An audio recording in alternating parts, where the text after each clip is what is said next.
And we've got our special guest. He is the host of the Vandy 247 podcast on Vandy 247 at 247 Sports and the Believe Network.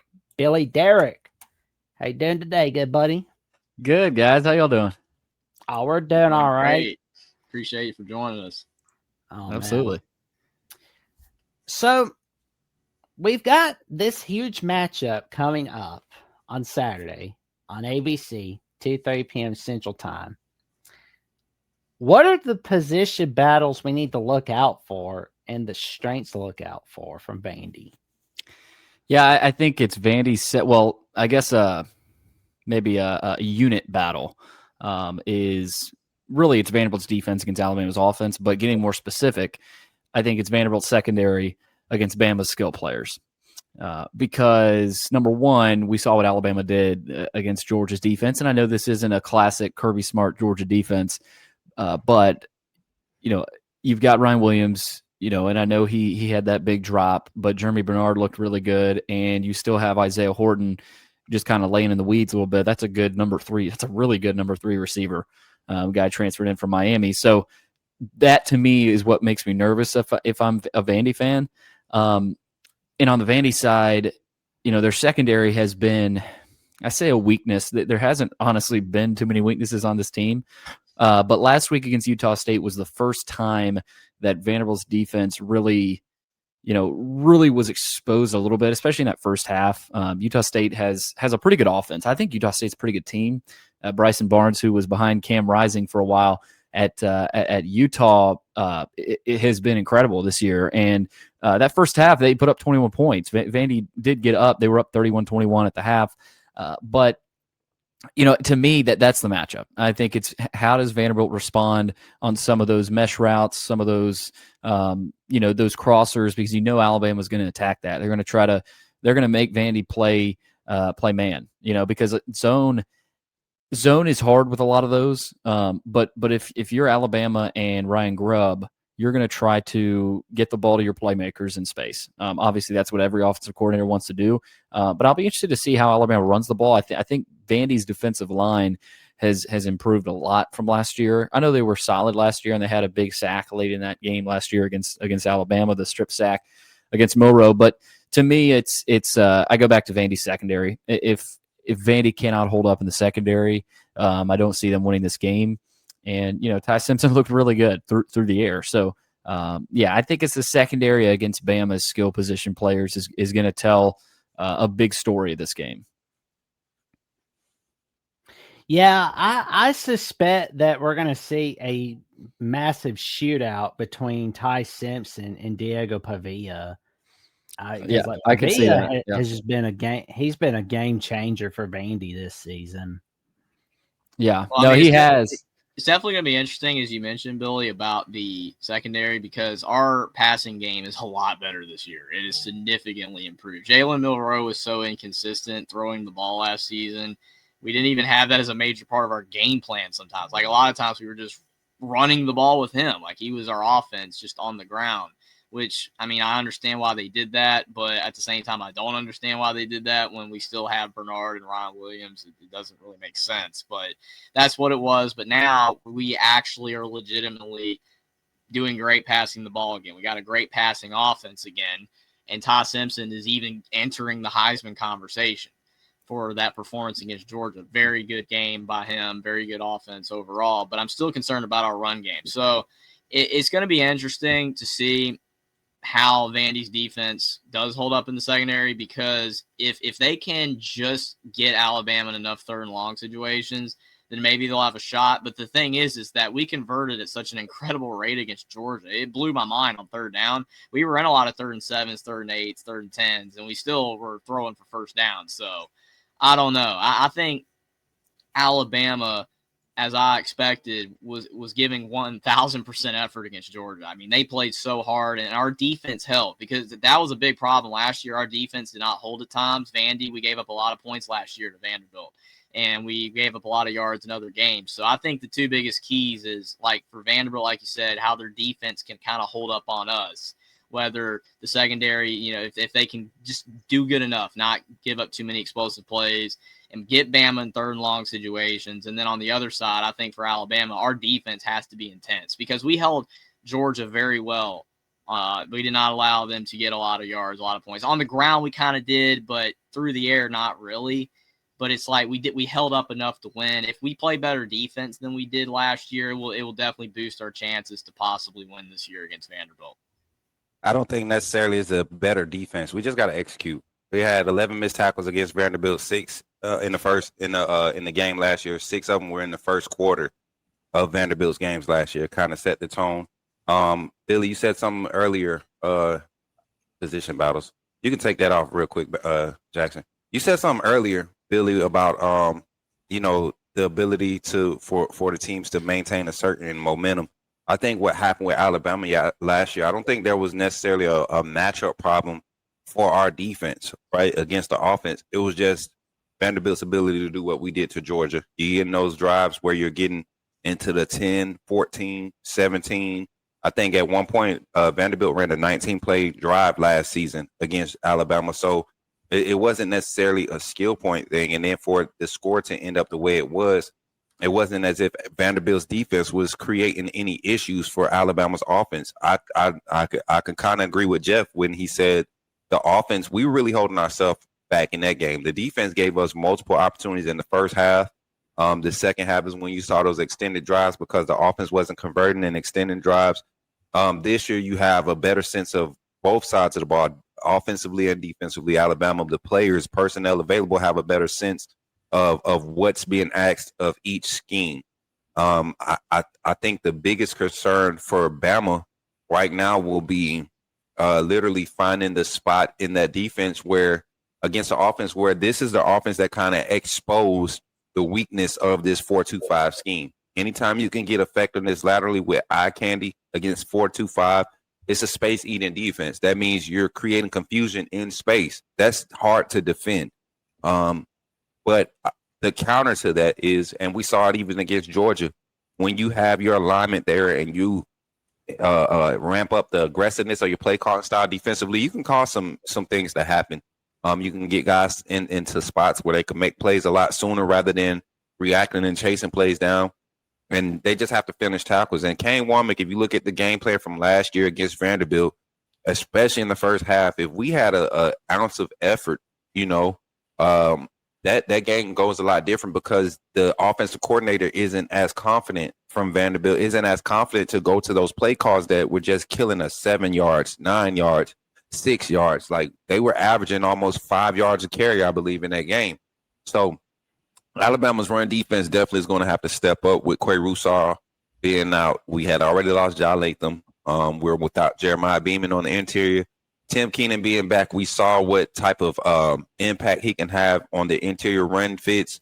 Not necessarily that much of an impact to the point where it just nullified the opposing offense's run game. That's why I kept trying to tell people, anytime you got a team that can bounce it outside, guys like Keenan aren't going to be as effective.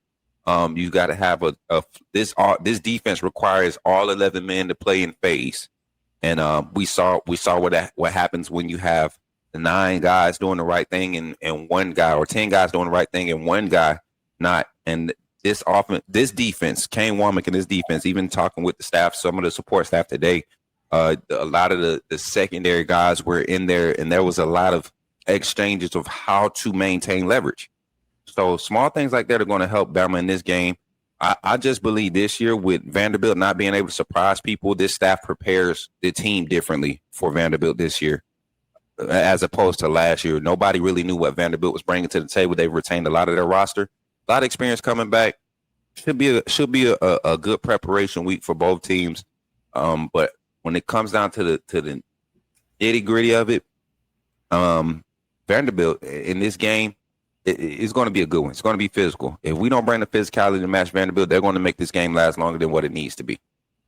Oh, no doubt about it. That you're going to see a top-notch matchup on Saturday. And it was like when Vanderbilt, when a lot of people were trolling about losing to Georgia State, but then beat Alabama last year. But this year, they're getting revenge on Georgia State, smacking Virginia Tech off the face of the earth, smacking South Carolina off the face of the earth. Like this year, Vanderbilt came with a vengeance. And last season, I know like a lot, which again, I mentioned that they lost to Georgia State, but the thing is, everybody brings their A game against the Crimson Tide. And, there are people just making fun of Bama for losing to Florida State because, like, Florida State lost to Virginia. But here's the thing, though. It's any given Saturday in the world of college football. And plus, everybody brings their A game against the Alabamas and the Florida States and the Texas Oklahomas and Ohio States and Michigans of the world. This comment here from Zachary saying Alabama's defense wore down from the lack of efficiency from the offense last year. I could agree with that to an extent, but I do think against Vanderbilt, our defense was kind of trash. I'm not going to lie. It was not good last year. I mean, in the other games, Michigan, we didn't show up at all. Oklahoma, defense played hard, but Milroe threw the pick sixes. I mean, that in the offense was just garbage. You scored 3 points. Against Tennessee, it was a 50-50 game. Against Vanderbilt, we gave up 40. So, no, our defense was trash. It was terrible. This year, if our defense plays twice as hard, even just twice as hard as last year, because there was no effort last year, we'll have a much better shot to win. Plus, this game's at home, and that makes a big difference. It's going to be very tough for Vanderbilt and Bryant-Denny. I mean, it's not like we can't lose at home because, we almost lost South Carolina last year. We almost did. But still, I mean, it's going to be a tough game for Vandy. I just think Vanderbilt significantly improved, though. That's the thing. They are a much better team now than they were 2-3 years ago. They're really good. So we're going to have to show up. But we have to show up. We can't, we beat Georgia. We're fine now. No, we're not. The rest of the season is still in front of us. We still got great games ahead of us, good teams we're going to be playing, and Vanderbilt is one of those really good teams. You treat them as such. And if they do so, then I think Alabama will have a great shot. You overlook or don't show up, Vandy will win. I mean, that's just the way it is. They're a good team. Yeah, it's going to be interesting. I think another thing I'll be watching is, like you said, Jeff, that just the environment and how Vanderbilt handles that, because Alabama fans are going to be bloodthirsty coming to this game. They're going to be ready to go. But you've also got another element to this, the college game day element. This is different for Vanderbilt. The last time they played in a college game day game was 2008 when they beat Auburn. It started that season 2006. October 4th, 2008, Brent Musburger and Kirk Herbstreit on the call. Yep, I was there. How do they handle that? Because this is a week of interviews and coverage and all these questions about, can you do it again? And does that creep in mentally? I don't think so. I think this Vandy team is really focused mentally. I think they're a mature group. They're such an old team too. Their offensive line, I think almost every one of them is a grad student outside of maybe one who's like a junior. And they brought in some older transfers that have chips on their shoulders and have things to prove. And Diego Pavia is obviously a big part of that. Like he has rubbed off on this team tremendously. And there's a reason they went to Carolina and just blew them out. I mean, it's their mentality, and that was a packed house too. So I think Vanderbilt, I don't think they'll be rattled by the environment, but I do wonder about all the anticipation, all the coverage and the extra interviews and just the wait and the buildup. Because last year there wasn't a whole lot of buildup. I think there was some excitement with Vandy, like, we got a better team, but I don't know of a single Vandy fan that thought they were going to win that game last year. So this year is different. The buildup is there. I mean, we're already talking about this game on Monday. We still got a whole week to go. And, everybody's talking about this is game of the week. So the buildup, I think, how does Vandy handle that? But also, like, this is a great quarterback matchup. I mean, these are two guys that are in the Heisman Trophy, contending list, and who wins out? If whoever wins this game has the upper hand. I mean, especially if Pavia, like if Ty Simpson wins, he'll kind of stay where he is, and I think even if Ty Simpson loses this game, I still think since he's at Alabama, he'll still be up there in the Heisman ranks. But for Pavia, if he wins this, he shoots up, and so it'll be interesting to see that as well. But yeah, I just think how Vandy handles it mentally, not just the crowd, but just the week leading up, because it was a lot different, leading up to the game. It's going to be a lot different than it was last year. And Alabama was favored by like 24 last year or something like that on the road, and at home we're only favored by 10. I mean, that is a massive swing. That's the amount of respect and that Vanderbilt's gained in a year. The amount of Vegas believes that Vanderbilt will be competitive or possibly win this game. I mean, that makes a massive difference. I mean, I look at the same thing when I look at, Indiana, a team like that. They used to in big matchups would be like 30-point underdogs, and now they're like 10, 8. I mean, when you're giving a team like that a chance, Vegas is saying that this game is not going to be a blowout.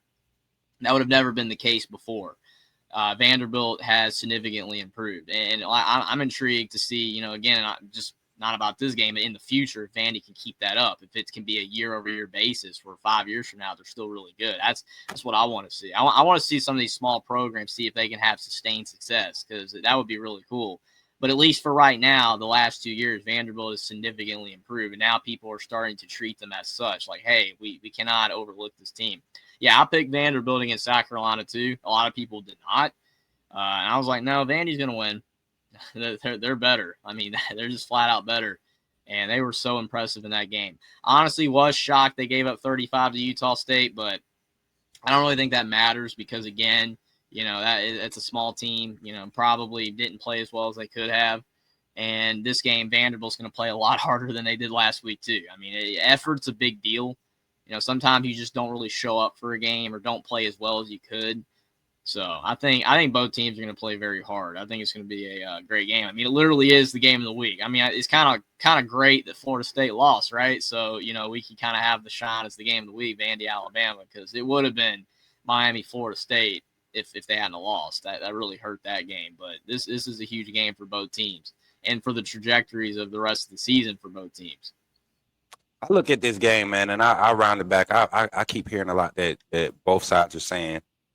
And I go back to this, y'all. Last year's season, first year under a new scheme with Coach DeBoer, Nick Sheridan coming in, trying to be the play caller there.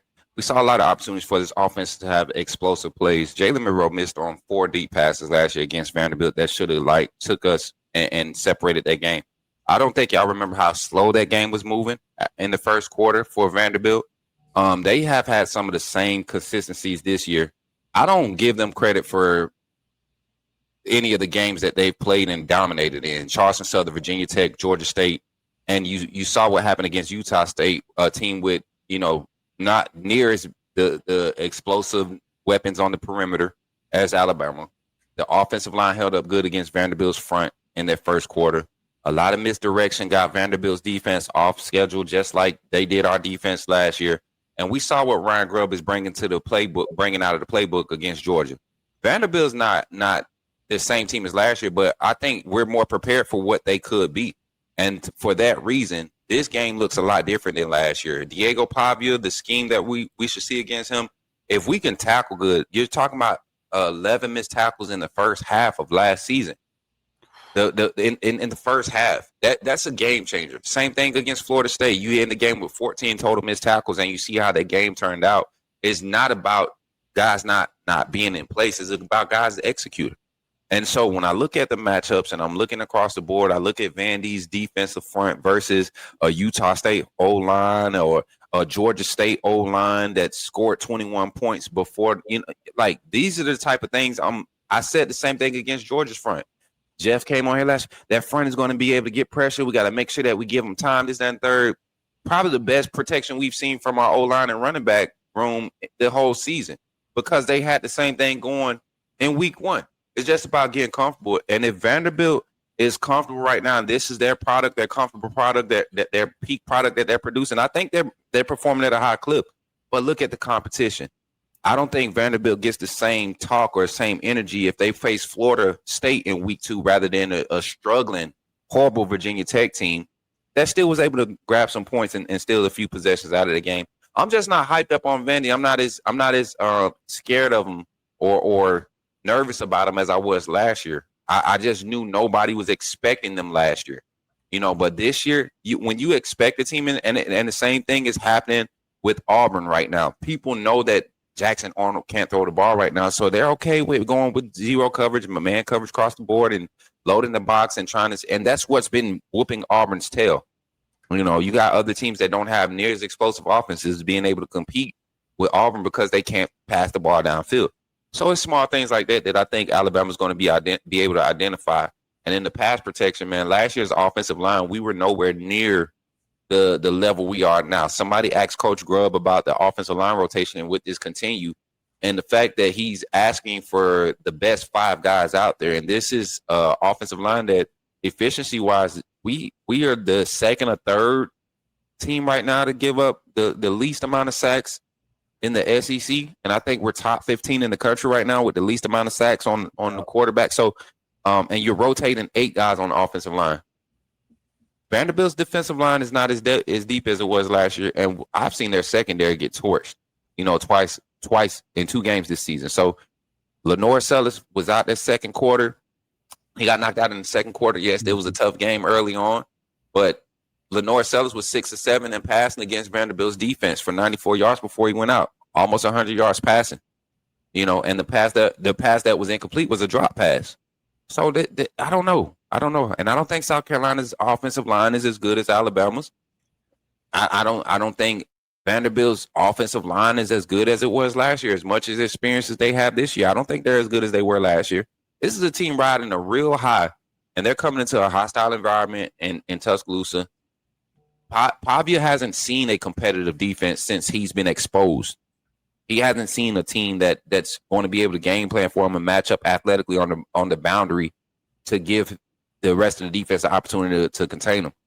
You caught us slipping last year. I don't think he gets the same treatment this year, and that's going to be the difference in the game. Just knowing what's happening at Vanderbilt this year. It was a mystery last year. It's no longer a mystery, and that changes the whole landscape of this game and this matchup. Well, it's going to be an interesting battle. Defensive line versus Diego Pavia. I mean, I think we can get, I'd say, about 4 or 5 sacks on him. I don't care about the sacks, Jackson. I want us to be able to get pressure. The same type of being able to collapse the protection, collapse his box like we did against Georgia. We come away in that game with 1 sack, but we had 9 QB pressures, right? And it forced a lot of incompletions. I think 7 incompletions in this game. Didn't allow him to even get the ball off as much. A lot of tuck and take off. Got good containment. When the quarterback run game was ineffective, something that we were hoping that we were going to be able to contain. So I'm looking at just the adjustments continuously being made. Like I said, if there was a spot to attack this week, it would go. They're going to be directional attacks coming from Vanderbilt, knowing that we're dealing with injuries across the front, especially at that Wolf position. Quay Rusar was the saving grace a lot of times in that Vanderbilt game last year.